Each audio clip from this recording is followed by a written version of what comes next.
to my Hello everyone, welcome back to my YouTube channel. ഇന്ന് ഞാനൊരു review video ആയിട്ടാണ് വന്നിരിക്കുന്നത്.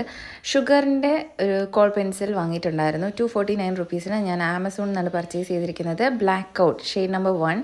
ബ്ലാക്കിൻ്റെ തന്നെ പല വേർഷൻ ഉണ്ട്. അതിൽ 01 ആണ് ഞാൻ വാങ്ങിച്ചിരിക്കുന്നത്.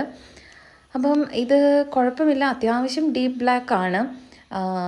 നോർമലി നമ്മൾ വാങ്ങിക്കുന്ന ഐക്കോണിക്കിൻ്റെയൊക്കെ അതേപോലെ തന്നെ ഒരു പാക്കേജിങ്ങും കാര്യങ്ങളൊക്കെയാണ്.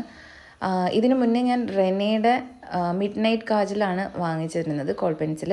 അപ്പോൾ അതും ഇതും തമ്മിൽ എനിക്ക് ഒരുപാട് വ്യത്യാസം ഉണ്ടായിരുന്നു തോന്നി. എനിക്ക് ഏതാണ് കമ്പാരിറ്റീവ്ലി ഇഷ്ടപ്പെട്ടതെന്ന് ചോദിച്ചു കഴിഞ്ഞാൽ റെനയുടേതാണ് എനിക്കിഷ്ടമായത്.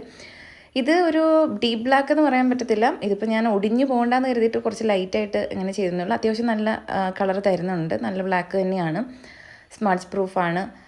ഇതാണ് റെനിയുടേത്. അത് കഴിയാറായിട്ടുണ്ട്. അപ്പോൾ ഞാനത് വെറുതെ ജസ്റ്റ് ഒന്ന് ലൈറ്റായിട്ട് സ്വാച്ച് ചെയ്ത് കാണിക്കും. അപ്പം ഇത് തമ്മിലുള്ള വ്യത്യാസം നിങ്ങൾക്ക് കാണുമ്പോൾ തന്നെ മനസ്സിലാവും. ഇത് ഞാൻ ഒരെണ്ണം ഫസ്റ്റ് ടൈം വാങ്ങിച്ചിട്ടുള്ളതായിരുന്നു. അപ്പോൾ അത് കഴിയുന്നതിന് മുന്നേ തന്നെ അടുത്ത വാങ്ങിച്ചിട്ട് അതിൻ്റെ ഒരു കമ്പാരിസൺ നിങ്ങൾക്ക് കാണിച്ചു തരാൻ വേണ്ടിയിട്ടാണ് ഇങ്ങനൊരു വീഡിയോ എടുത്തത് കേട്ടോ. അപ്പോൾ ദേ ഇങ്ങനെയാണ്. ജസ്റ്റ് എന്ന് വെച്ചാൽ ഭയങ്കര ഡീപ്പ് ബ്ലാക്കാണ്, അടിപൊളിയാണ്. അവർ ആ ആഡ് കാണിക്കുന്ന അതേപോലെ തന്നെയാണ്, നല്ല ഡീപ്പ് ബ്ലാക്കാണ്. ഷുഗറും അത്രയും ഞാൻ അത് സ്വാച്ച് ചെയ്തത് കുറച്ച് ലൈറ്റായിട്ടാണെങ്കിലും അത്രയും തന്നെ ഡാർക്കാണ്. എന്നാൽ എനിക്ക് തമ്മിൽ കുറച്ചും കൂടെ ഇഷ്ടപ്പെട്ടിട്ടുള്ളത് റെനയുടെ മിഡ് നൈറ്റ് കോൾ പെൻസിലാണ് ഇഷ്ടമായത്. കാരണം അത് ഒട്ടും സ്മഡ്ജിങ് അല്ല, നല്ല തിക്കാണ്, നല്ല ഇങ്ങനെ സ്മൂത്തായിട്ട് നമ്മുടെ കണ്ണിലിങ്ങനെ വരും. നല്ലൊരു പ്രത്യേക ഭംഗിയാണ് റെനിയുടേത്. രണ്ടും കൂടെ തോന്നുമ്പം എനിക്കിഷ്ടപ്പെട്ടത് റെനിയാണ് കേട്ടോ.